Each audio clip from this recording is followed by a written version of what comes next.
അപ്പോൾ ഗൈസ് ഞാനിപ്പോൾ ഉള്ളത് കടവ് റെസ്റ്റോറൻ്റാണ്. അപ്പങ്ങളുടെ കലവറയാണ് ഈ റെസ്റ്റോറൻറ്റ്. കാണാൻ ഇവിടുത്തെ അപ്പത്തരങ്ങൾ വാ.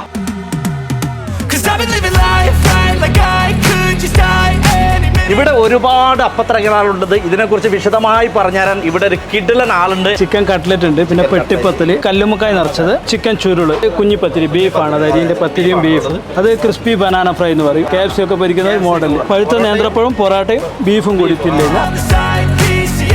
വ്യത്യസ്തങ്ങളായ അപ്പങ്ങളാണ്. ശരിക്കും മലബാറിലെ നിരവധി അപ്പത്തരങ്ങൾ എന്ന് പറയാം. അപ്പങ്ങളുടെ പേര് കേൾക്കുമ്പോൾ കാണുമ്പോൾ തന്നെ കൊതി വരുന്ന അത്രയും വെറൈറ്റി അപ്പങ്ങളാണത്. ഫ്രൈഡ് ചിക്കൻ പോലെയാണ് പഴം പൊരിച്ചിരിക്കുന്നത്. പൊളി, ആത്മാർത്ഥമായിട്ട് പറയും, പൊള്ളി സാധനം.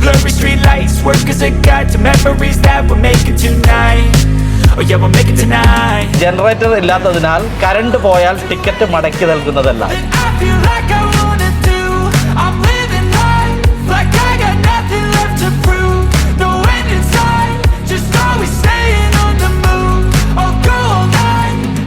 അപ്പോൾ കടവ് റെസ്റ്റോറൻറ്റ് ലൊക്കേഷൻ എന്ന് പറയുന്നത് നമ്മുടെ കറാമയിലെ ലുലുവിൻ്റെ തൊട്ടടുത്തും അതേപോലെ തന്നെ ദുബായ് ഫ്രൈമിൻ്റെ ഓപ്പോസിറ്റ് ആയിട്ടാണ്. ഇതുപോലുള്ള കിഡിക്കാച്ചി ഫുഡ് സ്പോട്ടുകളെ കുറിച്ച് അറിയാൻ ഗൾഫ് i4 ന്യൂസ് ഫോളോ ചെയ്താലും. ഇനി മറ്റൊരു വ്യത്യസ്തമായ വീഡിയോയുമായി കാണുന്നവരെ തൽക്കാലം വിട പറയുന്നു. ബൈ.